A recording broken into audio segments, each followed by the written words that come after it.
نحمده ونصلي ونسلم على رسوله الكريم أما بعد فأعوذ بالله من الشيطان الرجيم بسم الله الرحمن الرحيم وإذ قال موسى لقومه يا قوم اذكروا نعمة الله عليكم إذ جعل فيكم أنبياء وجعلكم ملوكا وآتاكم ما لم يؤت أحدا من العالمين يا قوم ادخلوا الأرض المقدسة التي كتب الله لكم ولا ترتدوا على أدباركم فتنقلبوا خاسرين قالوا يا موسى إن فيها قوما جبارين وإنا لن ندخلها حتى يخرجوا منها فإن يخرجوا منها فإنا داخلون قال رجلان من الذين يخافون أنعم الله عليهم ادخلوا عليهم الباب فإذا دخلتموه فإنكم غالبون وعلى الله فتوكلوا إن كنتم مؤمنين قالوا يا موسى إنا لن ندخلها أبدا ما داموا فيها فاذهب أنت وربك فقاتلا إنا هاهنا قاعدون قال رب إني لا أملك إلا نفسي وأخي فافرق بيننا وبين القوم الفاسقين قال فإنها محرمة عليهم 40 سنة يتيهون في الأرض فلا تأس على القوم الفاسقين صدق الله العظيم۔ گزشتہ آیات مبارکہ میں اللہ سبحانہ و تعالیٰ نے اہل کتاب کے مواسی کا ذکر کیا ہے جو اللہ نے ان سے بذریعہ انبیاء علیہ السلام لیے، اور ان مواسی کی پیروی کرنے، ان پر عمل کرنے، ان کی اتباع کرنے کا حکم دیا گیا تھا، لیکن بنی اسرائیل نے ہر موقع پر اللہ کے احکامات اور قوانین کی خلاف ورزی کی۔ اس کے نتیجے میں اللہ نے ان کو دنیا کے اندر بھی نشان عبرت بنایا اور انہیں سزائیں دی، جہاں سے بنی اسرائیل کے ان حالات کا ذکر کیا جا رہا ہے کہ جب ان میں اللہ کے اولو العزم پیغمبر حضرت سیدنا موسیٰ علیہ السلام موجود ہیں اور وہ اپنی قوم کو فرعون کی غلامی سے آزادی دلاتے ہیں، اور اس کے بعد جو ان کا آبائی علاقہ ہے اس کو حاصل کرنے کے لیے انہیں جہاد کے عمل کا حکم دیتے ہیں اور تھوڑی جرت اور ہمت کرنے کا حکم دیتے ہیں، لیکن غلامی کے اثرات اس قدر گہرے ہیں اس قوم کے اوپر کہ یہ جہاد کو اپنے لیے ایک سب سے بڑی مصیبت سمجھتی ہے۔ بس اوقات مسلسل ایک طویل عرصہ کوئی قوم غلامی میں جب رہتی ہے تو اس کو آزادی سے اس قدر ناآشنائی ہوتی ہے کہ وہ غلامی کے ہی دور کے ان تھوڑے بہت فوائد کو اپنے لیے بہت بڑا احسان اور نیکی اور ہمت سمجھتے ہیں، بہتری سمجھتے ہیں۔ بنی اسرائیل مصر میں رہتے رہتے فرعون کی غلامی میں ایک طویل زمانہ بیت گیا۔ اب جب اس سے چھٹکارا اور آزادی ملی ہے، بنی اسرائیل کا جو اپنا آبائی وطن کنعان اور فلسطین ہے، اس پر ایک بہت بڑی طاقتور قوم بنو امالکہ غالب آ چکی ہے، انہوں نے قبضہ کر لیا۔ علاقہ اور سرزمین بنی اسرائیل کی ہے، قبضہ دوسری قوم نے کر لیا۔ اللہ نے حضرت موسیٰ علیہ السلام کے ذریعے سے بنی اسرائیل کو حکم دیا کہ تم اپنا یہ علاقہ آزاد کراؤ۔ تورات کی بعض روایات کے مطابق یہاں تک آتا ہے کہ بنی اسرائیل اس قدر روتے تھے، اے موسیٰ تو نے ہمیں اس لیے فرعون سے آزادی دلوائی کہ اس قوم سے ہمیں مروا دے، اس سے تو ہم فرعونیوں ہی کی غلامی میں اچھے تھے، وہاں سکون سے رہتے تو تھے، کوئی مارنے مرانے کا عمل تو نہیں تھا، چلو ان کا کام کاج کرنا پڑتا تھا، لیکن یہ ہے کہ لڑنے لڑانے کی تو کوئی بات نہیں۔ اور تم یہاں ہمیں لا کر کہتے ہو کہ اس قوم کے مقابلے میں لڑو، ہم سے لڑائی وغیرہ کوئی نہیں ہوتی۔ چنانچہ اس کی سزا میں پھر اللہ نے 40 سال تک کے لیے وہ علاقہ ان پر حرام کر دیا، اور میدان تیہ کے اندر نئی نسل کی تربیت و تعلیم کے لیے حضرت موسیٰ علیہ السلام نے کھلی فضا میں انہیں طاقتور غذا کھلا کر اس غلامی کے اثرات کو ختم کیا۔ پھر جب نئی نسل وہ آزاد ماحول میں پروان چڑھ کر پیغمبر علیہ السلام کی زیر نگرانی تربیت پا کر اس قابل ہوئی، انہوں نے دوبارہ سے جہاد کر کے اپنے اس علاقے کو آزاد کرایا۔ اس سارے واقعے کا تذکرہ اس رکوع میں اللہ تعالیٰ نے کیا ہے۔ اللہ تعالیٰ ارشاد فرماتے ہیں کہ وہ واقعہ بھی یاد کرو۔ وَإِذْ قَالَ مُوسیٰ، عموماً اذ کا لفظ جہاں آتا ہے اس سے پہلے اذکر کے الفاظ معذوف ہوتے ہیں، یعنی یاد کرو تم اس واقعے کو کہ جب موسیٰ علیہ السلام نے اپنی قوم سے کہا تھا، یا قومی، اے میری قوم، اذکروا نعمت اللہ علیکم، اللہ کے جو تم پر انعام اور احسانات ہیں ان کو یاد کرو۔ کون سے اللہ کے انعامات ہیں تم پر؟ اذ جعل فیکم انبیاء، پہلا تو یہ ہے کہ تم میں اللہ نے انبیاء پیدا فرمائے، نبوت تم میں رکھی ہے، انبیاء کے ذریعے سے اللہ نے تمہارے اندر جو ہے علم کو فروغ دیے۔ نبی دنیا کے اندر انسانیت کی کامیابی اور ترقی کا علم لے کر آتا ہے، تو تم پر اللہ کا کتنا احسان ہے، ایک نہیں ہزاروں انبیاء علیہ السلام تم میں آئے ہیں۔ حضرت یعقوب علیہ السلام سے لے کر حضرت عیسیٰ علیہ السلام تک، بعض روایات کے مطابق 4000 انبیاء علیہ السلام بنی اسرائیل میں آئے۔ بکثرت انبیاء علیہ السلام تم میں آئے ہیں۔ یہ اللہ کا تم پر بڑا احسان ہے کہ ان انبیاء کے ذریعے سے مسلسل تمہیں رہنمائی ملتی رہی۔ اور اس کے ساتھ دوسری نعمت یہ ہے کہ وَجَعَلَكُمْ مُلُوكًا، کہ اللہ نے تمہیں حکمرانی دی، تم میں حکمران اور بادشاہ پیدا کیے۔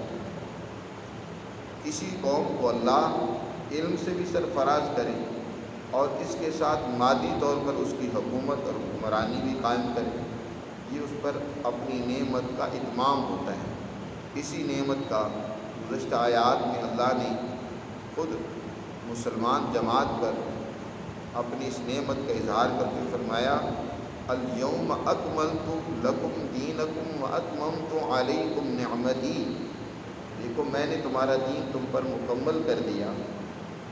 اور دین کا اتمام جناب رسول اللہ صلی اللہ علیہ وسلم کی وساطت سے ہوا کہ تم پر میری بڑی مہربانی ہے کہ ہم نے اپنا دین جو آدم علیہ السلام سے جس کا آغاز ہوا، جناب رسول اللہ صلی اللہ علیہ وسلم پر آ کر وہ دین مکمل ہو گیا۔ اس کے بعد دین کے اندر کوئی اضافہ نہیں، دین کے اندر کوئی تبدیلی نہیں۔ اب اسی ہی دین کے ماڈل اور نمونے چاہیے دنیا میں کہ لوگ اسی پر عمل کریں تا قیامت جناب رسول اللہ صلی اللہ علیہ وسلم کے لائے ہوئے دین کے علاوہ کوئی اور دین نہیں اب ہو سکتا۔ تو بنی اسرائیل پر موسیٰ علیہ السلام اسی اللہ کے انعام کا ذکر کرتے ہیں کہ دیکھو تم نے انبیاء کا سلسلہ جاری کیا ہے، اور وَجَعَلَكُمْ مُلُوكًا، تمہیں حکمرانی دی، جیسے رسول اللہ صلی اللہ علیہ وسلم کو حکمرانی دی اللہ نے۔ بخاری شریف میں حضور صلی اللہ علیہ وسلم نے ایک حدیث مبارکہ کے ذریعے بنی اسرائیل کی اسی حکمرانی کا ان الفاظ میں ذکر کیا کہ کانت بنی اسرائیل تسوسهم الانبیاء اذا ہلک نبی خلفہ نبی آخر۔ بنی اسرائیل میں اللہ نے انبیاء علیہ السلام کو بھیجا ہے اور ان کے ذریعے سے سیاست کا نظام، حکمرانی کا نظام بھی قائم کیا۔ جب ایک نبی دنیا سے چلا جاتا تھا تو اس کے بعد دوسرا نبی ان کا جانشین بن کر آ جاتا تھا، حکمران بھی ہوتا تھا اور اسی طرح اللہ کا نمائندہ اور نبی بھی ہوتا تھا۔ انبیاء بنی اسرائیل تسوسهم الانبیاء، بنی اسرائیل کی سیاست کیا کرتے تھے۔ آج یہاں ہمارے دور میں غلامی کے اثرات کے نتیجے میں دین کا تصور مسخ کرنے کی کوشش کی جا رہی ہے۔ ان میں سے ایک یہ بات بھی ذہنوں میں ڈالنے کی کوشش کی جا رہی ہے کہ دین کو صرف چند ایک عبادات اور اخلاقیات کے ساتھ محدود کرنے کی کوشش کی جا رہی ہے، اور سیاست اور حکمرانی کو یہ دین سے الگ چیز بتائی جا رہی ہے۔ یہ دنیا کی چیز ہے، اس کا کوئی دین سے کوئی تعلق نہیں ہے۔ یہ بہت بڑی بودا سوچ ہے۔ یہ الگ بات ہے کہ آج کی سیاست، مروجہ سیاست، یہ مفاد پرستی، لالچ، خود غرضی اور اپنے اقتدار کی، لیکن اس کا مطلب یہ نہیں ہے کہ سرے سے اسلام نے سیاسی کوئی اصول، ضابطے اور تعلیمات نہیں دی، اسلام نے کوئی معاشی نظام نہیں دیا۔ یاد رکھو، دین جس کا معنی ہی نظام کے، سسٹم کے، یہ سسٹم ہی قائم کرنا در حقیقت دین کا اولین مقصد ہے۔ دین نے مکمل ایک ضابطہ حیات دیا، زندگی کی، کہ اس کو ایک نظام کے تحت قائم ہونا چاہیے۔ آپ اس حوالے سے دیکھیں کہ فقہ کی کتابوں میں عبادات کے حوالے سے بہت مختصر سے ابواب ہوتی ہے، جن میں عبادات، چند ایک عبادات کی تفصیلات کا بیان ہوتا ہے۔ باقی سارے معاملات، باقی ساری ہیں، اس کے اندر خرید و فروخت کے مسائل ہیں، اس کے اندر قضات کے مسائل ہیں کہ تم نے کیسے فیصلے کرنے ہیں، تم نے حکمرانی کیسے کرنی ہے، حدود کا قیام کیسے ہوگا، منکرات سے کیسے انسانیت کو بچایا اور روکا جائے گا، ساری تفصیلات اس پر ہیں۔ اور اس کو آج ہم دین سے نکال دیں کہ دین کے ساتھ ان کا کوئی تعلق نہیں ہے، یہ بہت بڑی خرابی کی بات ہے۔ دین کا عملی نظام جب تک خلافت و حکمرانی کے ذریعے سے قائم نہ ہو، اس وقت دین کی صحیح اہمیت بھی نہیں رہتی۔ اب تو لوگ دین کو، یہی وجہ ہے کہ دین کو کوئی اہمیت نہیں دیتے، دیندار طبقے کو کوئی اہمیت نہیں دی جاتی، اس لیے کہ دین تو محض ایک اصلاح کی چیز ہے، کوئی اپنانا چاہتا ہے تو اپنا لے، نہیں اپنانا چاہتا تو کوئی اس کا نظام تو ہے کوئی نہیں، کوئی اس کی طاقت و قوت تو ہے کوئی نہیں۔ ہمیشہ لوگوں کے دلوں میں قدر پیدا ہوتی ہے طاقت و قوت کی۔ طاقت تو ظاہر ہے حکمرانی سے آتی ہے۔ جب آپ نے حکمرانی کرنی ہی نہیں، یا حکمرانی کی بات ہی نہیں کرنی، صرف اصلاح کی بات کرنی ہے، تو اس سے تو پھر طاقت پیدا نہیں ہوگی۔ طاقت نہیں پیدا ہوگی تو دنیا کی نظروں میں عزت و اہمیت نہیں رہے گی۔ حضرت موسیٰ علیہ السلام نے بنی اسرائیل کے سامنے اللہ کی دو نعمتوں کا ذکر کیا۔ روحانی نعمتوں میں سے نبوت ہے، اور مادی نعمتوں میں سے حکمرانی اور ملوکیت ہے، کہ اللہ تعالیٰ نے تمہیں حکمران بنایا ہے، یہ اللہ کا بہت بڑا تم پر احسان ہے۔ وَجَعَلَكُمْ مُلُوكًا، حضرت موسیٰ علیہ السلام خود بنی اسرائیل کے حکمران بھی ہیں، اسی طرح ان کے بعد یوشع بن نون ہیں، اسی طرح بنی اسرائیل میں بعض انبیاء تو بہت اونچے درجے کے نبی بھی تھے اور حکمران بھی تھے، جیسے کہ حضرت داؤد علیہ السلام، سلیمان علیہ السلام، ان کے علاوہ بھی اور انبیاء علیہ السلام۔ وَآتَاكُم مَّا لَمْ يُؤْتِ أَحَدًا مِّنَ الْعَالَمِينَ، اور تیسری بات فرمائی کہ تمہیں وہ کچھ اللہ نے عطا فرمایا جو دنیا کی دوسری قوموں میں سے کسی کو اللہ نے نہیں عطا کیا۔ اس وقت تک بنی اسرائیل پر اللہ کے یہ دو بڑے انعامات موجود تھے، انہی کو حضرت موسیٰ علیہ نے فرمایا کہ یہ وہ بہت بڑی نعمت ہے کہ کسی قوم کے پاس علم و شعور بھی ہو، رہنمائی بھی ہو، اور دوسری طرف اس کے مطابق ان کا عملی نظام بھی ہو۔ یہی دو چیزیں ہوتی ہیں جو دنیا کے اندر اللہ کا سب سے بڑا انعام ہوتی ہے۔ فرمایا کہ تمہیں اللہ نے یہ دونوں نعمتیں دی ہیں اس وقت، اس کے علاوہ دنیا کی دوسری قوموں کے پاس، کسی کے پاس حکمرانی ہے تو علم و شعور کوئی نہیں ہے، اللہ کی طرف سے رہنمائی نہیں ہے۔ بعض ایسی بھی قومیں گزری ہیں کہ نبی تو ان میں آئے ہیں لیکن حکمرانی نہیں ہے۔ فرمایا اللہ نے تمہیں وہ کچھ عطا فرمایا جو دوسری قوموں کو نہیں عطا فرمایا۔ اس کا مطلب آج نہیں ہے، نبی کریم صلی اللہ علیہ وسلم سے پہلے انبیاء بنی اسرائیل جب اللہ نے ان کو یہ دونوں نعمتیں عطا کی تھی، اس نعمت کا ذکر ہے۔ جناب رسول اللہ صلی اللہ علیہ وسلم کی تشریف آوری کے بعد اب یہ دونوں نعمتیں اللہ نے مسلمان جماعت کو عطا کی۔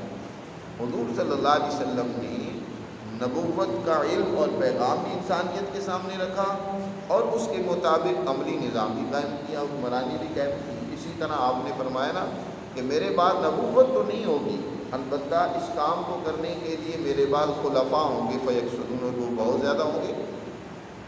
خلفاء میں حضرت ابوبکر ہے، حضور کے خلیفہ ہیں، حضرت عمر ہے، حضرت ابوبکر کے خلیفہ ہیں، حضرت عثمان، حضرت علی، اس طرح پھر بنو امیہ ہے، بنو عباس کا دور ہے، اسی طرح اس کے بعد فاطمیوں کا دور ہے، اور اسی طرح غلامان کی حکومت ہے، اور پھر اسی طرح بنو عثمان کا دور آتا ہے، ترکوں کا دور آتا ہے۔ دنیا میں یہ اللہ کی اس دین کے مطابق عملی نظام قائم کرنے کا ایک طویل زمانہ ہے مسلمانوں کا۔ 1100-1200 سال دنیا میں مسلمانوں نے اپنی اس دین کے مطابق اپنی نظام قائم کیا۔ جزوی طور پر کمزوریاں ہو سکتی ہیں، لیکن عمومی طور پر عملی نظام دین کے مطابق رہا ہے۔ اس کے بعد سے جب 300 سال ہو گئے مسلمانوں کو مسلسل زوال کے اندر، ابھی تک یہ اپنے آپ کو زوال سے نہیں نکال پائے، اس سے نکلنے کا طریقہ وہی ہے جو رسول اللہ صلی اللہ علیہ وسلم نے ذکر کیا، جس کا تذکرہ گزشتہ آیات میں بھی تھا۔ نبی کریم صلی اللہ علیہ وسلم نے فرمایا کہ جب قوم میں فساد پیدا ہو جائے گا نا، خرابی اور زوال آ جائے گا، تو اس سے نکلنے کا وہی طریقہ ہے۔ حضرت امام مالک نے بھی فرمایا کہ جب قوم میں فساد پیدا ہو جائے تو لا یصلح آخر هذه الامة الا بما صلح اولها، اس امت کے آخری طبقے کی بھی اصلاح اسی سے ہوگی جس سے امت کے پہلے طبقے کی ہوئی ہے۔ حضور صلی اللہ علیہ وسلم نے امت کی اصلاح کس سے کی ہے؟ اللہ کے قرآن کے ذریعے سے۔ کون سا نصاب تھا جو ان کو پڑھایا جاتا تھا، جس کی تعلیم دی جاتی تھی؟ وہ اللہ کا قرآن تھا، جس کا قرآن نے گزشتہ آیات میں ذکر کیا کہ تمہارے پاس اللہ کی تعلیم آ چکی ہے اور اللہ کا رسول آ چکا ہے۔ یا اہل الکتاب قد جاءکم رسولنا یبین لکم علی فترۃ، رسول ہمارا آ چکا ہے جو تمہارے سامنے وہ ہماری تعلیمات کو کھول کر بیان کرتا ہے۔ ایک طویل عرصہ گزر چکا تھا کہ نبوت کا سلسلہ بھی بند تھا، 600 سال کے قریب زمانہ ایسا گزرا حضرت عیسیٰ علیہ السلام کے بعد کہ نبوت کا سلسلہ بند تھا۔ اب اس زمانے میں اتنا طویل عرصہ گزرنے کے بعد اللہ نے پھر اپنے عظیم رسول بھیجے جو قرآن کی صورت میں تمہارے سامنے ہماری ہدایت اور تعلیم بیان کرتے ہیں۔ تو اب ان کی بنیاد پر تم دنیا میں کیا کر سکتے ہو؟ اللہ کے دین کا نظام قائم کر سکتے ہو۔ تو حضرت موسیٰ علیہ السلام نے اپنے دور میں اپنی قوم کو کہا کہ دیکھو دنیا کی تمام قوموں پر تمہیں فضیلت دی ہے اس وقت، اس دور کی بات ہے۔ یہ جو بنی اسرائیل کی اس فضیلت کا تذکرہ آتا ہے سورہ بقرہ میں بھی قرآن نے ذکر کیا اور فرمایا یا بنی اسرائیل اذکروا نعمتی التی انعمت علیکم وانی فضلتکم علی العالمین، اے بنی اسرائیل میری نعمتوں کو یاد کرو جو میں نے تم پر کی ہیں، اور ساتھ یہ بھی فرمایا وانی فضلتکم علی العالمین، بے شک میں نے تمہیں عالمین پر فضیلت دی، دنیا کی دوسری قوموں پر فضیلت فرمائی، اس پر دنیا کی دوسری قوموں پر فضیلت عطا فرمائی حضرت موسیٰ علیہ السلام کے زمانہ میں۔ یہ نہیں ہے کہ حضور کے زمانہ میں بھی اب بنی اسرائیل کو جو ہے دوسری مسلمانوں پر یا حضور صلی اللہ علیہ وسلم کی جماعت پر فضیلت ہے۔ اس دور میں جب تک وہ نبوت کے اس پیغام پر عمل کر رہی تھی، اس کا نظام انہوں نے قائم کیا ہوا تھا، اس وقت تک ان کی فضیلت تھی۔ جب اس کو چھوڑ دیا انہوں نے اور خرابیوں میں مبتلا ہو گئے تو اب وہ فضیلت ان سے اللہ نے لے کر جناب رسول اللہ صلی اللہ علیہ وسلم اور ان کے ماننے والوں کو دے دی۔ جب کوئی قوم اپنے پیغمبروں کی تعلیمات کو چھوڑ دیتی ہے تو وہ فضیلت ان سے چھین لی جاتی ہے، وہ عزت و عظمت ان سے چھین لی جاتی ہے۔ آج مسلمانوں نے بھی اگر اپنے پیغمبروں کی، اپنے رسول صلی اللہ علیہ وسلم کی تعلیمات سے منہ موڑا ہے، آج وہ بھی فضیلت سے معلوم ہے، ذلت میں مبتلا ہو گئی، غلامی میں مبتلا ہو گئی، ہاتھ پھیلانے میں مبتلا ہو گئی۔ دینے والا ہاتھ وہ عزت والا ہوتا ہے، لینے والا ہاتھ وہ نیچا ہوتا ہے، وہ ذلت والا ہوتا ہے۔ رسول اللہ صلی اللہ علیہ وسلم نے فرمایا الید العلیٰ خیر من الید السفلیٰ، اوپر والا ہاتھ نیچے والے ہاتھ سے بہتر ہوتا ہے، اس کی زیادہ عزت ہوتی ہے۔ آج مسلمان ہاتھ پھیلا رہا ہے، دینے کی بجائے لینے کی طرف اس کی سوچ ہے کہ ہمیں کہیں سے کچھ مل جائے۔ آپ مذہبی رہنماؤں سے لے کر حکمرانوں تک سب کو دیکھیں، لینے کی سوچ ہے، دینے کی سوچ نہیں ہے۔ یہ اب ذلت کے ساتھ اس عزت سے معرومی ہے، اس مقام اور مرتبہ سے گر گئے۔ اور اس کی وجہ کیا بنی؟ اگلی آیات میں بڑی تفصیل کے ساتھ اس کا تذکرہ کیا ہے کہ موسیٰ علیہ السلام نے جب اس قوم کو آزادی دلائی اور حکم دیا کہ اس شہر کو آزاد کرانے کے لیے ذرا جہاد کا عمل کرو، جدوجہد کرو، وہ اس قدر اس سے ڈرے کہ تورات میں ہے کہ وہ روتے تھے کہ اے موسیٰ تو نے ہمیں مروانے کے لیے وہاں مصر سے نکلوایا۔ اس کی تفصیلات اگلی آیات میں بیان کی ہیں، انشاءاللہ اس پر پھر بات کریں گے۔ اللہ تعالیٰ ہمیں سب